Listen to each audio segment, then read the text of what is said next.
And Dr. Knapp, what are your thoughts on this? Like, when do you think it's going to make landfall, and what do you think we're going to be looking at the time of landfall?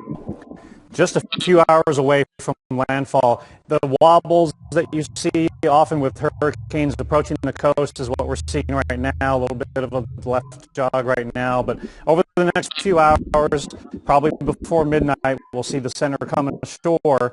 And the landfall is defined, of course, as James Franklin from the Hurricane Center said, it's when the center of circulation crosses the coast. But conditions are already going downhill. Hurricane conditions in northern Mexico already onshore, and this is the best defined I has been from Alex during its entire life cycle. Maximum winds now 100 miles per hour. That is Category 2, just upgraded a short time ago. It's moving straight off to the west, generally speaking, about 12 miles per hour. That pressure really low, 950 millibars, an incredibly low pressure for a hurricane in the month of June.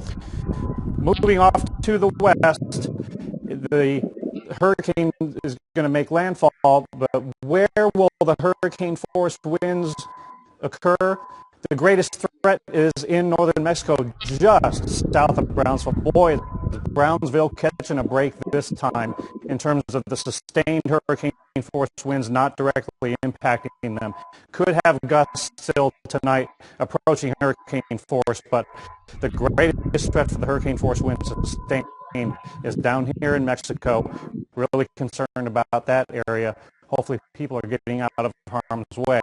Now, this is the band right here, north of the hurricane and just south of Brownsville, that probably has the largest, the farthest northward extent of the hurricane force winds, and the maximum winds are likely right around the eye. That's where the Category 2 hurricane force winds are occurring. In addition to the wind, rainfall, we're going to see a ton of water dropped into the Rio Grande River Valley and surrounding areas. All of this rain is going to be carried inland. Look at how the Monterey area and the mountains here are running about parallel to the Texas coast. All of that water is going to fall from the sky into this area, and there'll be an immediate flash flood concern, but then beyond that time, we could have a long-term rainfall event in river flooding. But tonight and Thursday, we could, in this very large area painted in green here, see some flooding in many areas, and that includes the Brownsville area up in San Antonio.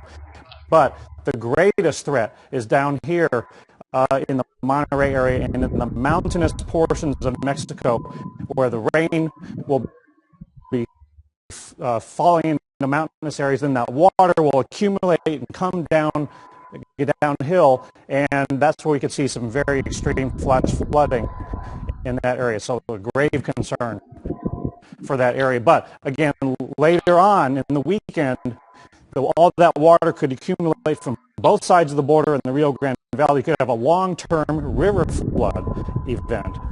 So the hurricane is going to make landfall tonight. The center of circulation is going to move inland over northern Mexico and eventually dissipate over the mountains. But again, with that westward track, it's going to take all of the rain and flooding potential with it. So Alexander and Chris, this is a very serious situation, not just at the coast, but also well inland for many days to come.